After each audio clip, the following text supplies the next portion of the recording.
I can still remember the moment I married the woman who would become my wife. She knew the weight of my heart. She bought pizza for everybody who was hanging out. Where we went to college, they had this hangout area that we called the warehouse. It was just a bunch of tables pretty much thrown together, and it was where everyone would hang out at night because we went to a Bible college, so you couldn't have girls in your dorm because that was like the sure way to go to hell. So we didn't do that. Instead, we would all hang out in the warehouse. And I remember one night, I'd never met her before. She was a freshman, and I was probably a junior at the time. She bought pizza for everybody who was hanging out that night. And, she swept me off my feet, so I did the only logical thing. I didn't talk to her again for like 6 months.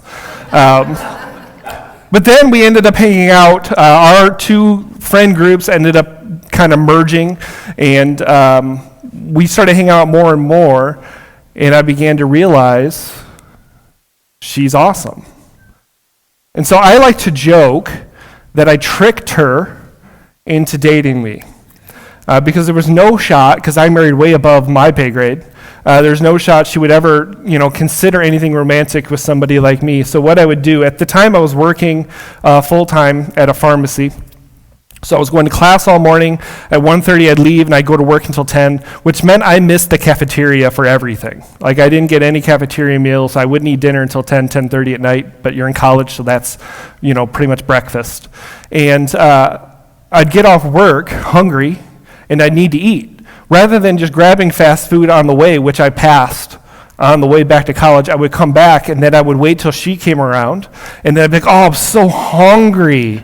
I should probably go out to eat, but I don't want to eat alone. And I would drag her with me every single night to get dinner. It turned out to mostly just be the two of us. And here's the secret. Those you single dudes, here's the secret. Max, listen. Oh, you're not single. You got a girlfriend. All right. Don't listen, Max. All right. Nathan, you're my guy. Listen, I did it in such an intentional way. I pursued her so hard that all of our friends thought we were dating. So all I had to say is, well, they think we're dating. We might as well just try it out. And now we've been married for 14 years. So Nate, trick people.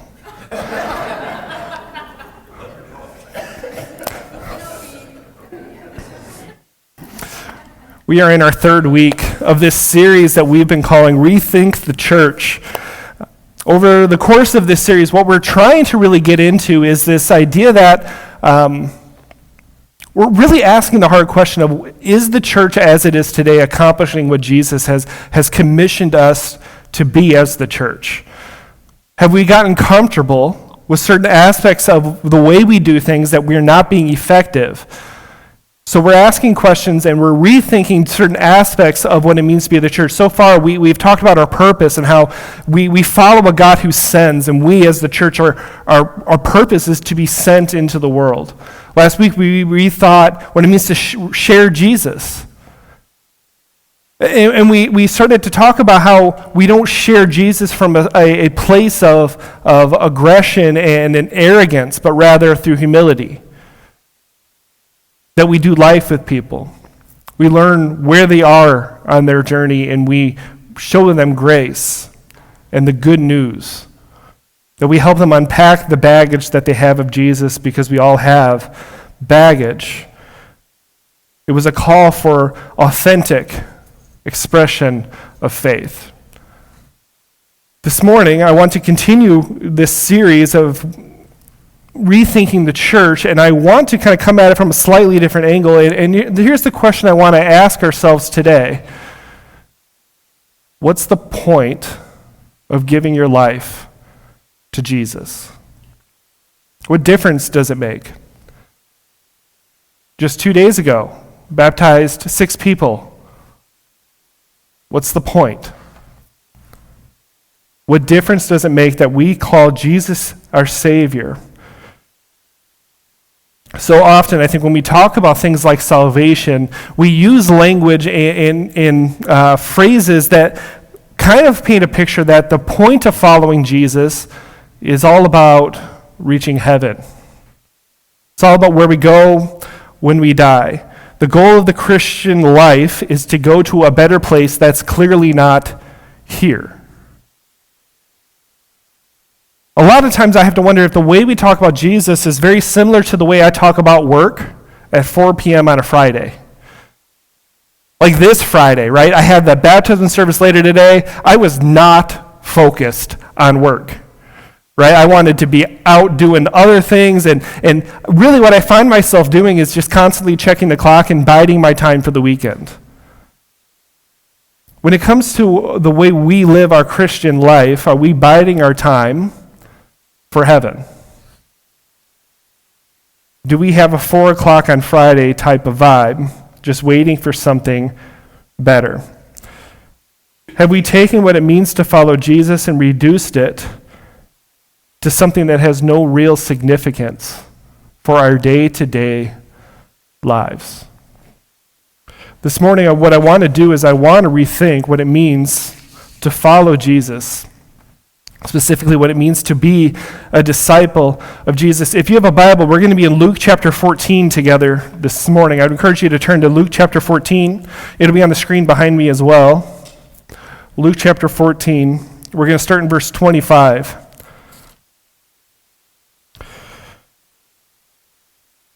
A large crowd was following Jesus. He turned around and said to them, "If you want to be my disciple, you must, by comparison," and I want you to underline this next part because I think this is really, really important, "hate everything else. Your father, your mother, your wife, your children, brothers and sisters, yes, even your own life. Otherwise, you cannot be my disciple. And if you do not carry your cross and follow me, you cannot be my disciple. But don't begin until you count the cost. For who would begin construction on a building without first calculating the cost to see if there was enough money to finish it? Otherwise, you might complete only the foundation before running out of money. And then everyone would laugh at you. They would say, 'There's the person who started the building and couldn't afford to finish it.' Or what king would go to war against another king without first sitting down with his counselors to discuss whether his army of 10,000 could beat the 20,000 soldiers marching against him? And if he can't, he will send a delegation to discuss terms of peace while the enemy is still far off. So, you cannot become my disciple without giving up everything you own." Jesus' teachings on discipleship point towards something more than just biding our time, waiting for the better place at the end of it all. Sometimes I have to wonder if the way we view discipleship hasn't fallen into a very passive way of thinking. I mean, think about it like this. When we think about discipleship, we think about like what we're doing now, right? Like this is discipleship. You're here, you're singing praise songs, you're tithing, you're listening to teaching, you're gonna take communion later on. Maybe for those of you that like extra credit, you're going to go to a small group later on this afternoon. Like that's where discipleship happens. That is discipleship. The problem is a lot of times the way we think about it in that context specifically is it's very passive, right? Like you sit and somebody gives you what you need. It's almost consumeristic, right? If this person doesn't give you what you want, you just find somebody else who will, right? Like if Pepsi doesn't give me the palate, the taste that I want, then I can just drink Coke instead. If Advil doesn't get rid of my headache, maybe Excedrin will. It's a very passive way of thinking because it puts the role of discipleship on other people and it takes it off of ourselves. But one of the things I love about the passage we just read is there's nothing passive about the way Jesus teaches discipleship. Nothing that Jesus just said there has anything passive written about it. I mean, really, I love it because Jesus has this way of teaching. One, he uses examples that people would be familiar with. But two, he says things in a way that almost offends people who listen. Like you can't approach Jesus and not be offended sometimes. That's just the way Jesus teaches. And I love that way because it just catches people off guard. Let's take these teachings of Jesus as a good example of that. The first thing he does here is he launches into this teaching about being a disciple of Jesus, and he pretty much instructs you to hate everybody. So if you're with your family, I want you to turn to them, and I want you just to tell them how much you hate them real quick, because that's what it means to be a good disciple.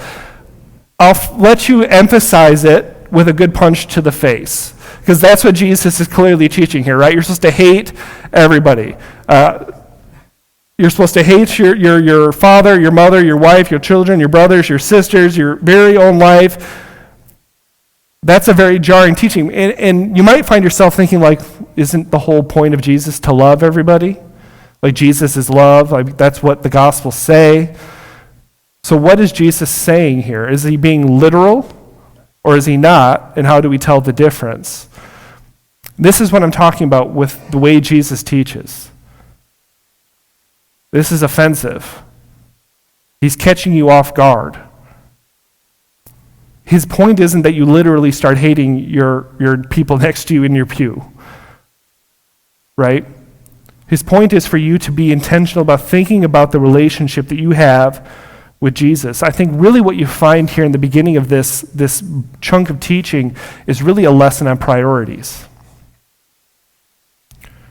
Jesus wants to be pursued, like I pursued her. Jesus is that priority. I think more modern examples of this could pull from a number of other things. Do you prioritize your relationship with Jesus more than your bank account? Do you prioritize your relationship with Jesus more than your free time or your technology or your job or your image? If you're a follower of Jesus, you need to be willing to sacrifice all of these things for the sake of the kingdom. That's not to say that these things are bad. I think Jesus would be the first in line to say family is good and healthy and positive and essential to what it means to follow him, right? Like we need our family. Who here is here because of their family, right? Your family helped you along this journey. Family is good. Things like money is good. Things like free time is good. Things like technology, when used right, is good. Your job is good. Your image, all of these things are positive. The point that Jesus, I think, is trying to make here is what comes first? These other things or him? Let's put it into a different context. I think that might help us understand this. And we're going to do this throughout this morning. Let's put it in the context of our personal relationships.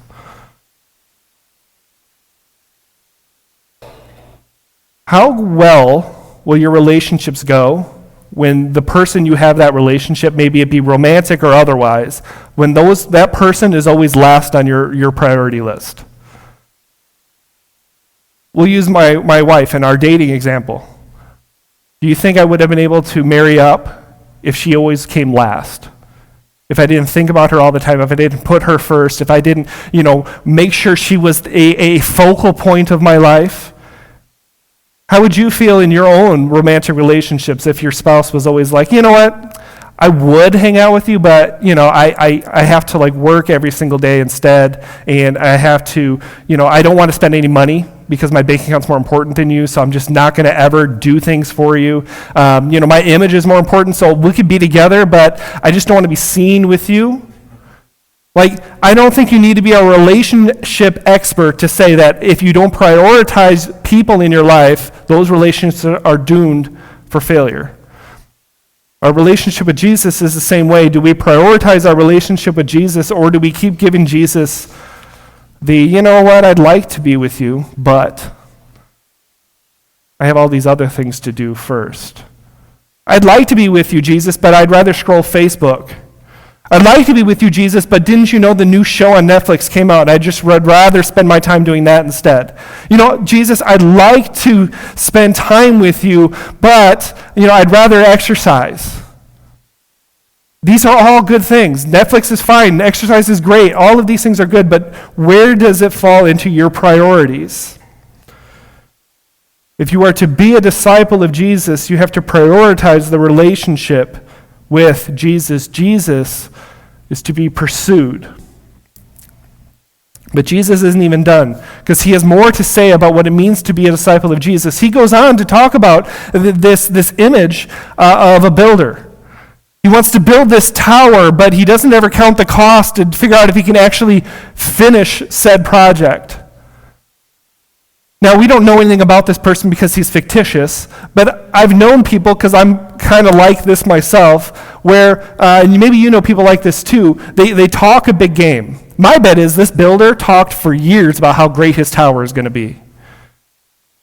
My guess is he talked and talked and talked. He built up this tower to be this most miraculous things. He is the best builder, and he's going to do such a good job on this tower. It's going to have all of the special features. It's going to have like brick, because I don't know what else it would build with in Jesus' day, but it's going to be remarkable.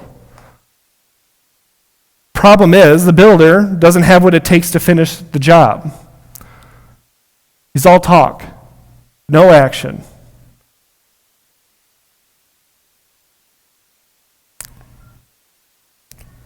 They talk up a mean game, and they know the language, but they never actually put hammer to nail to get the job done.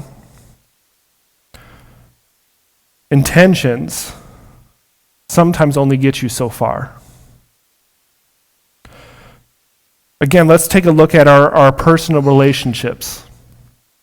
Because, I only look out here and I can see maybe two people who build things, right? So that's probably not a great example, and I'm not one of them.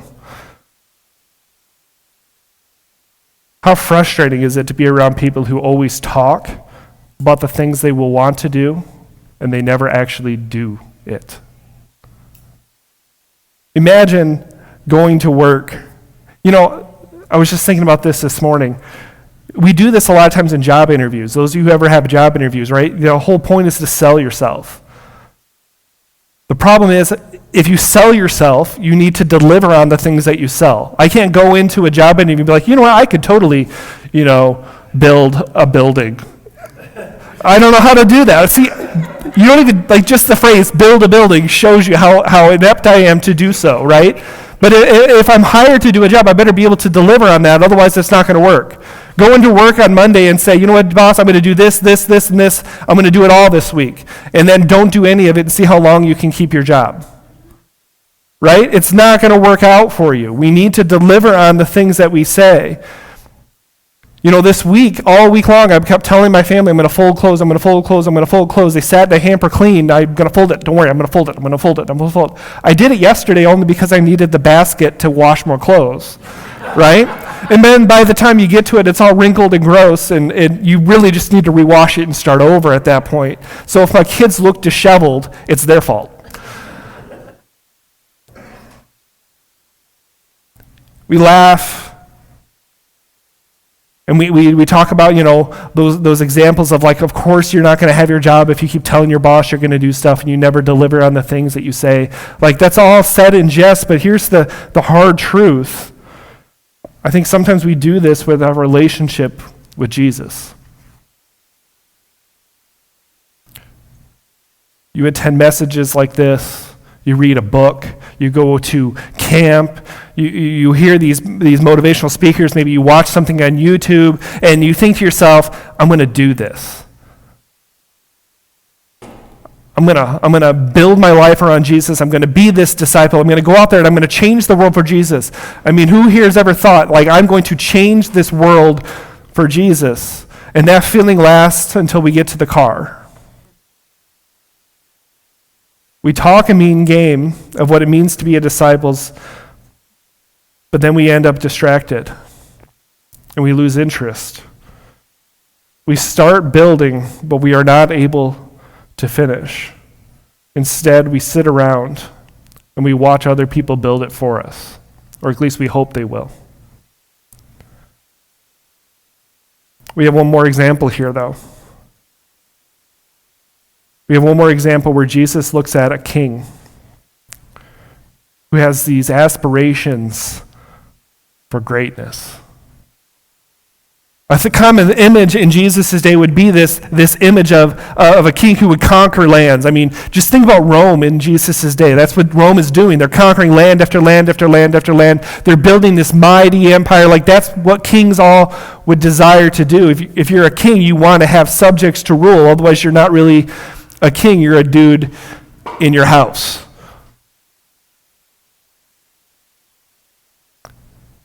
But what Jesus is teaching here is, if you want to be a king who rules, it's only possible when the king shows wisdom and plans ahead. Success is driven by wise planning. You have to know what you want, and you have to know the best way to obtain what you want. I used to have a friend, I guess I still have a friend, at least one. I had a friend who used to say all the time that hope was not a strategy. And I think that is so incredibly true. A king can't hope his way into military victory. A king can't say, you know what, I've got 10 people. I'm just going to go out and take over the world with 10 people. And I'm just going to hope it works out. Like, that doesn't work, right?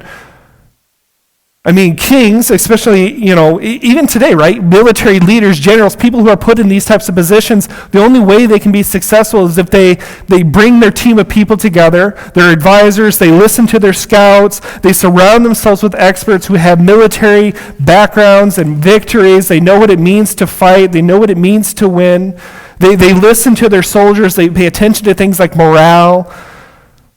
You need experts from the region to help read the terrain and know where the high points are and the best strategic places to fortify and attack from. Like, you need all of these things to find advantages to be successful. Jesus is saying being a disciple is similar to that. It takes planning, intentionality. Again, let's take it for a look at this from a different angle. Let's talk about this relationally. Now, hopefully, I don't know your marriages, but hopefully you don't view your spouse as an enemy to be conquered. And if you do, I can refer some marriage counselors, okay? But hopefully that's not the way we view it. But still, I think this principle is still valid. To have healthy relationships, thriving relationships, they take planning and intentionality. Without planning and intentionality, what you end up with are two people who sit on either ends of the couch, scrolling their phones while the TV's on in the background and they don't ever talk. And there's a time and a place for that. But your relationship has to be more.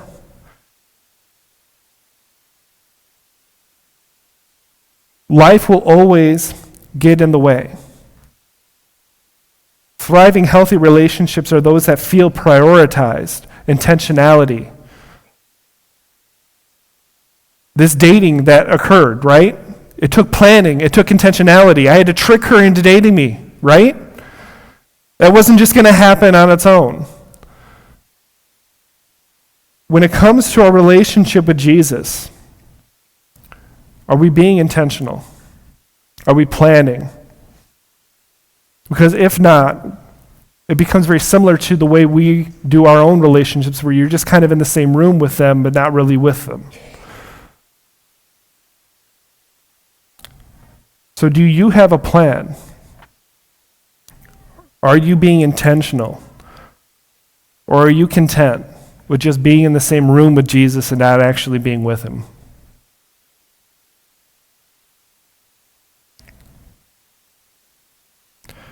I think the church needs to rethink discipleship.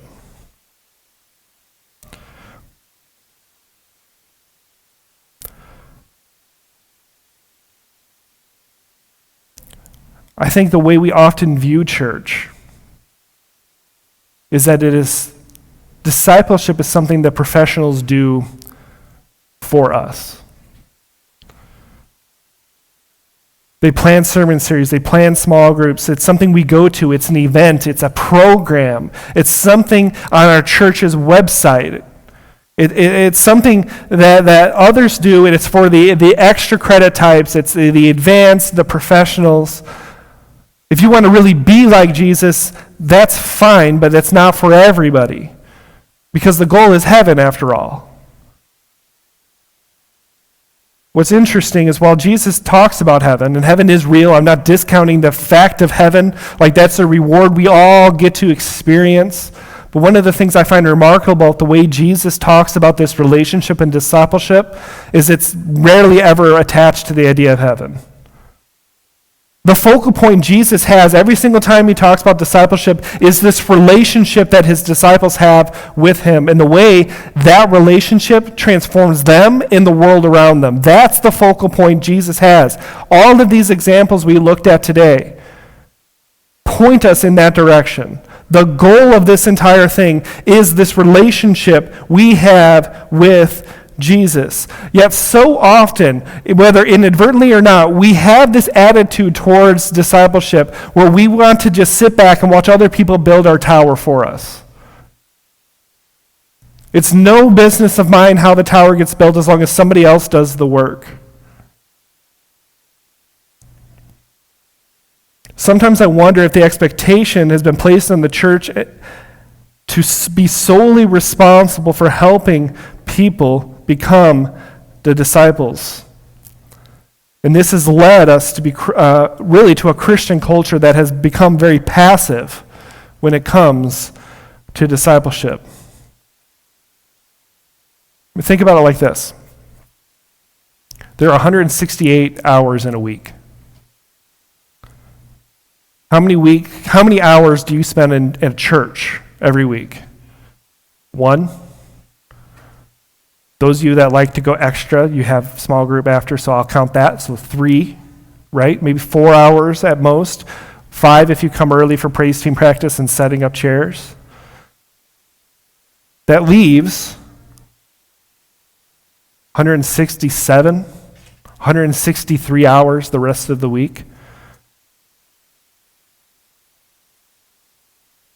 What are we doing with those 167, 163 hours a week to be disciples of Jesus?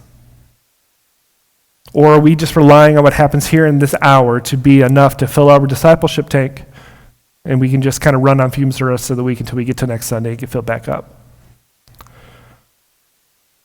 It's time that we start viewing discipleship as an active priority in our lives.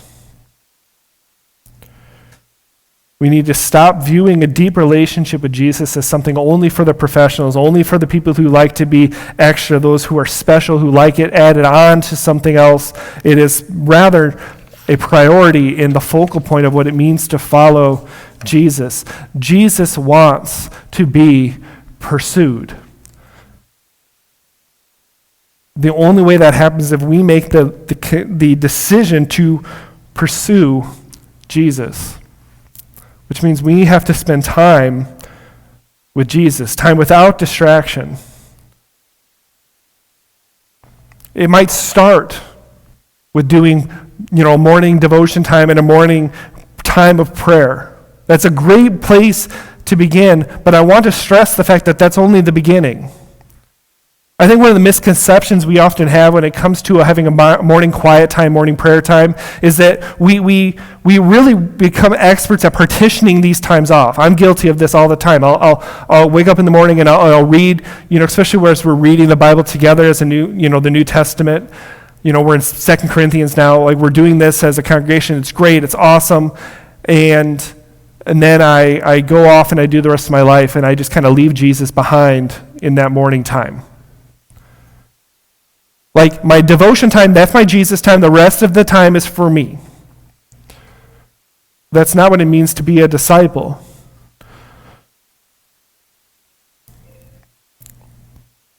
I think we need to start getting in the practice of meeting Jesus in that time and bringing Jesus with us as we do our lives.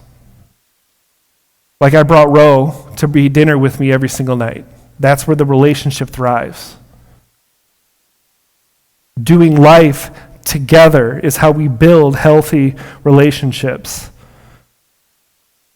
I really love the definition that Dallas Willard has when it comes to what it means to be a disciple. Dallas Willard says this, that a disciple is simply, and I love that word simply, We overcomplicate this so often, right? It's simply somebody who has decided, I love that word too, because it's a decision we have to make, to be with another person in order to become capable of doing what that person does and become what that person is.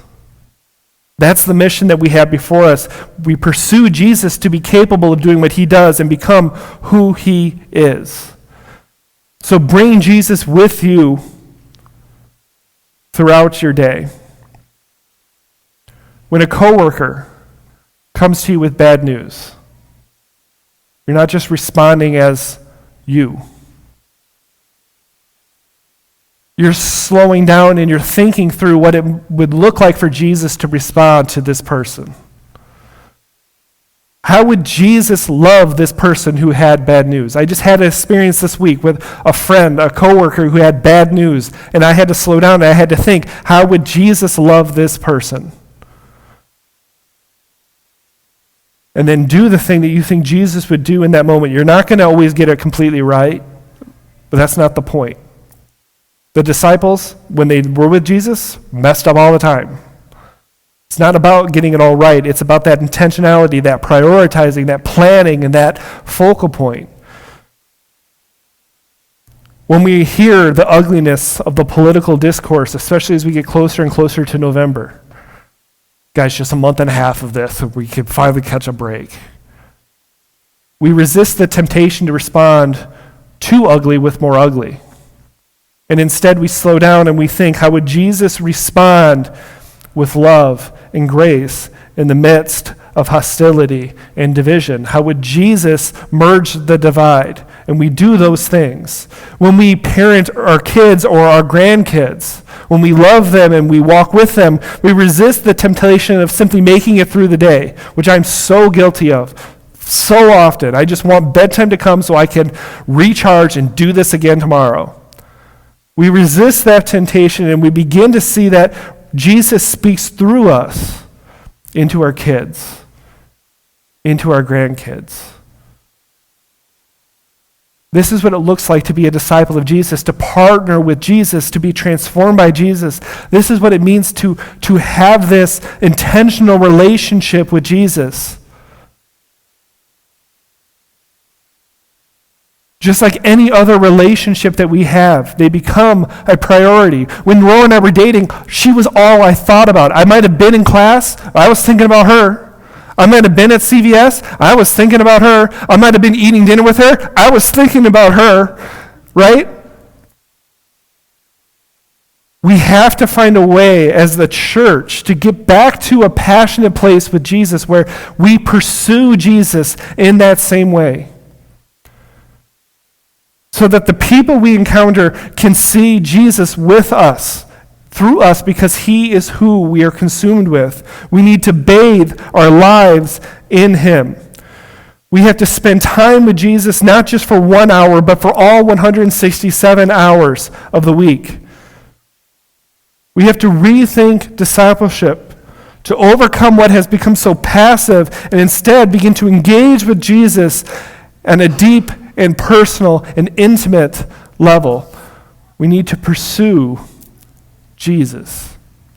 Let's pray. Lord, we thank you so much for your grace. We thank you for your mercy. We thank you for the mind-blowing fact that you are a God who is